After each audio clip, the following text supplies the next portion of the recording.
2 plus 2 is 4, minus 1, that's 3 quick maths. Everyday man's in the class, doing problems.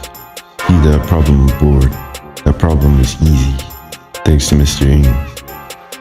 Yeah. Hey guys, let's go over quiz number 3, 1.1 to 1.2. Which graphs represent a quadratic? So a quadratic function would be something like to the second power, and it looks like a u or an upside down u if it was a negative x squared. A is not. This is called a cubic polynomial, which we're going to learn later. Our correct answer is B. This is a quadratic. Okay, C, although it kind of looks like it, you'll notice that has extra bumps in there. So it's not C. D is a quadratic. So this one tells you to select all that apply. And E is not. This is an absolute value. This one has the equation y equals the absolute value of x. Question number 2 says, find the average rate of change from the function given the interval. So this looks a little bit different, but it's essentially the same thing, like something like this, 3, 7. And what we did is, number 1, we evaluated this separately. So this is your x1, this is your x2.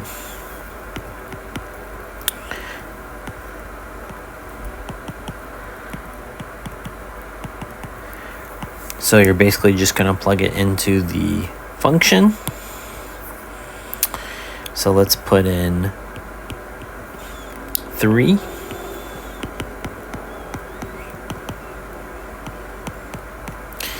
This will give us 9 plus 27. So f of 3 equals 36.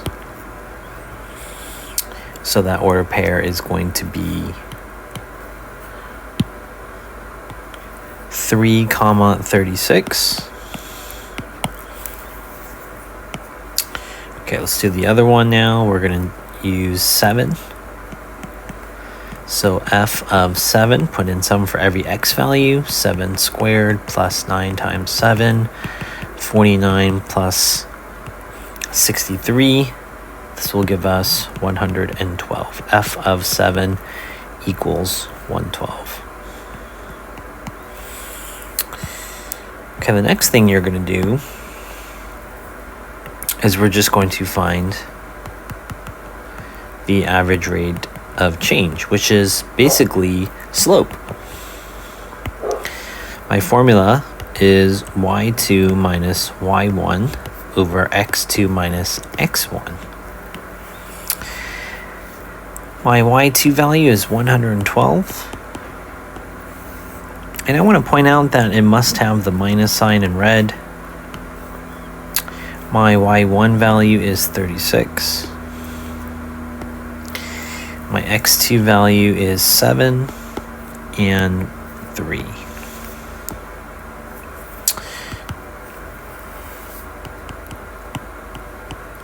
So this is going to give us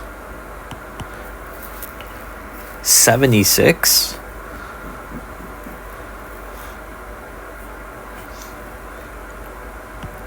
over 4, which reduces to 19. We have an average rate of 19. Basically, if you graph this and you have 3, 7, and 7, 112, something like this. So your graph looks like something like that. And we're basically trying to find the average rate of change between the two yellow dots, which will give us a slope of positive 7. Question number 3, what are the real roots? Well, the real roots are those that cross the x-axis. you have two locations here. This is x equals 0, and this one is x equals -4. So that would be choice C. Let's go on to the next question. Consider the quadratic equation, y equals 2x squared plus 12x minus 3. Well, I look at my folder and I recognize no parentheses. So if it has no parentheses, this is standard form.